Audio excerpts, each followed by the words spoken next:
तरह से कांग्रेस ने दलित अध्यक्ष बना के बिहार के दलितों को आगामी विधानसभा चुनाव में किस तरह साधना चाहती है, किस तरह दलितों को दलित कार्ड खेल के वोट लेना चाहती है? देखिए, सबसे पहले जो है आपके चैनल के दर्शकों को मैं सभी को नमस्कार, जय भीम, नीला सलाम, जय संविधान, जय भारत।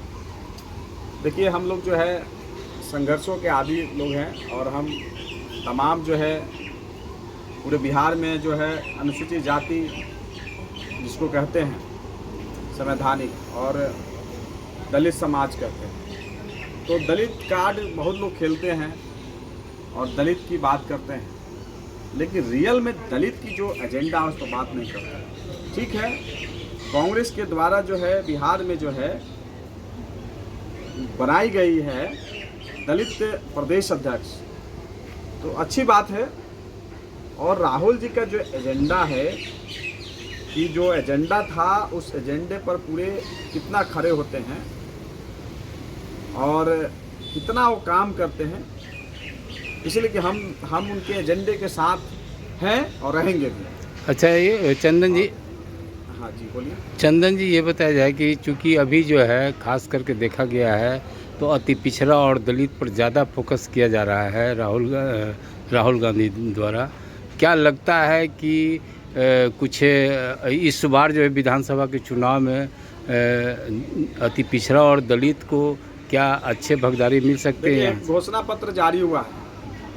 मैं सबसे पहले बता दूं कि मैं मिशनरी व्यक्ति हूं, अम्बेडकराइट मूवमेंट से रहा हूं और सामाजिक कार्यकर्ता भी हूं। साथ साथ जो हमारा संगठन भीम सैनिक दल है, सामाजिक संगठन है। हम कई मुद्दे पर उनका जो एजेंडा था, माने शेड्यूल कास्ट, SC/ST सब प्लान एक्ट और जो SC/ST छात्रों को छात्रवृत्ति, तमाम ऐसी मुद्दाएं थी, हमको जो है उनको लेकर पूरे कांग्रेस पार्टी बढ़ी थी। और बिहार में जो है दलित समाज के लोग उनको इस यात्रा जो है वोट अधिकार यात्रा में साथ भी दिया है, लेकिन एजेंडा जो घोषणा पत्र आई है उसमें हमने देखा है घोषणा पत्र को SC/ST सब प्लान एक्ट गायब है। तो हम चाहेंगे कि घोषणा पत्र जो बना है एक बार संशोधन होना चाहिए। और सबसे पहला चीज़ है कि हम तमाम बिहार के दलित जो हैं एजेंडे के साथ अपने अधिकार, संवैधानिक अधिकार को लेकर जो है हम लोग जागरूकता अभियान लगभग 15 सालों से चला रहे हैं और लोगों को जगा रहे हैं। ऐसा नहीं है कि कोई हमारे जो है हम लोग खेती करे, कोई फसल काट के लेके चला जाए, ऐसा भी नहीं होगा, चाहे किसी की भी पार्टी हो।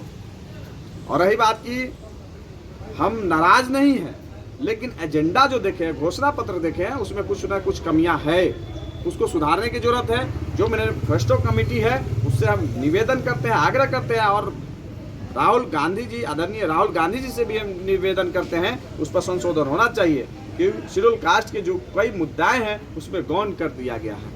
आप उन शेड्यूल कास्ट की जब हम देंगे तो भागीदारी भी आप ये भी होना चाहिए कि इस बार जो है कितने जो युवाओं को लेकर हम लोगों ने समर्थन किया था, कितने युवाओं की भागीदारी दे रहे हैं, कहाँ से दे रहे हैं, कहाँ दे रहे हैं, कब दे रहे हैं, ये भी तो घोषणा होना चाहिए।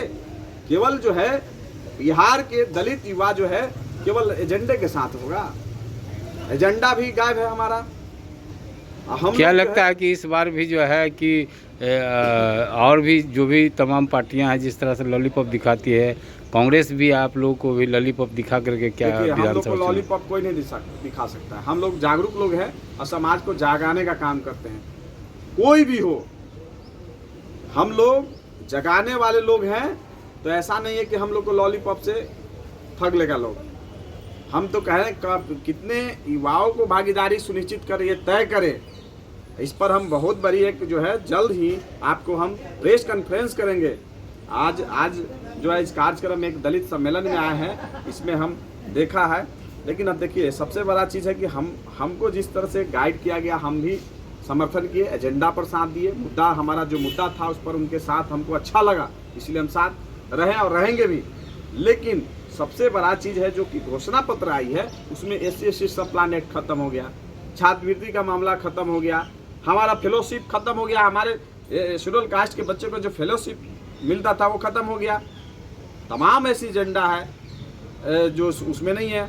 आज जिस तरह से दलित पर जो है आज कार्यक्रम किया जा रहा है विधान परिषद उपसभागार में, और यहाँ शायद पता था कि तेजस्वी यादव भी आने वाले थे, राहुल गांधी का भी शायद आमंत्रण था, इस प्रकार से सुनने को मिला है।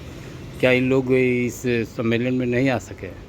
अब कार्यक्रम के ऑर्गेनाइजर जिस तरह से उन लोग को बुलाया गया था उस तरह से हमको भी बुलाया गया था, हम भी पहुँचे। अब कौन क्या नहीं पहुँचे उनकी अब हम ये नहीं तय कर सकते हैं। सबसे बड़ा चीज़ है कि इस बिहार में ऐसी व्यवस्था शुरू से चली आ रही है कि भाई जो आप देखते हैं, फिल्म देखते हैं कि एक तरफ जो फिल्म जो चला दिया जाता है टीवी पर, और टीवी जो है रिमोट होता है, अपने से कंट्रोल होता है। उसी तरह से हमको लगता है कि जो पहले से प्रथा आ रही है उसी तरह से हमारे समाज को भी उसी तरह से वो यूज़ किया जा रहा है। तो इनको सोचने और समझने की ज़रूरत है। और हम लोग प्योर मिशनरी लोग हैं। अगर हमारे साथ छला हुआ, हमारे लोगों के साथ छला हुआ तो हम लोग बर्दाश्त नहीं करेंगे। हम लोग, सड़क खाली है, हम लोग जो निचले तबके के लोग हैं जिसके पास कुछ नहीं है वो लास्ट में सड़क पर ही उतरते हैं, सड़क पर ही आंदोलन करते हैं, सड़क पर ही आवाज़ उठाते हैं। आज जो है विधानसभा जो देख रहे हैं, यहाँ विधानसभा में जो है जब तक इस गरीब का बच्चा, यहाँ गरीब का बेटा, एक शेड्यूल कास्ट का जो वंचित बेटा यहाँ नहीं पहुँचेगा, सही से आवाज़ नहीं उठाएगा, तब तक हमारे समझ से शेड्यूल कास्ट का कल्याण नहीं होने वाला है। इसी तरह से जो है SC/ST जो सब प्लान एक्ट की हकमारी होगी, साथ साथ जो है छात्रवृत्ति की हकमारी होगा, और यहीं से जो है बंदरबाट हो जाता है। तो अच्छे लोगों को यहाँ आने की ज़रूरत है इस सदन में। और साथ साथ आपको बता दें कि ये जो है लोग कहते हैं आरक्षण, भाई लॉलीपॉप है ना। तो बाबा साहब की जो हम नहीं चाहते कि आरक्षण, भाई पूना पैक्ट 24 सितंबर 1932 की जो पूना पैक्ट की समझौता था, उसका जो बाबा साहब का जो लिया गया प्रतिक्रिया था, उस पर आप हमको दे दो ना भाई। हमको नहीं चाहिए आपका आरक्षण तो आप EW से एस दे के देख रहे हैं। अभी सचिवालय की जो SI की वैकेंसी आई है दरोगा की, जिसमें जो है पूरे शेड्यूल कास्ट की हकमारी कर दी गई है। ये बहुत बड़ी साजिश चल रही है, केवल दलितों की वोट बैंक को में ये किसी की भी सरकार हो, वर्तमान सरकार हो, चाहे पूर्व में भी रहा हो, ये लोग तमाम लोग जो है दलितों को ठगने का काम किया है। आज भी ठगने का काम चालू है, लेकिन हम लोग ठगाने वाले लोग नहीं हैं। हमेशा मिशन चलते रहेगा, लोगों को जगाने का काम करेंगे। किसी की भी सरकार हो, हम लोग उसको छोड़ने वाले नहीं हैं। परिचय दे दीजिए। मेरा नाम चंदन कुमार पासवान हुआ, राष्ट्रीय संयोजक भीम सैनिक दल। चलो, धन्यवाद।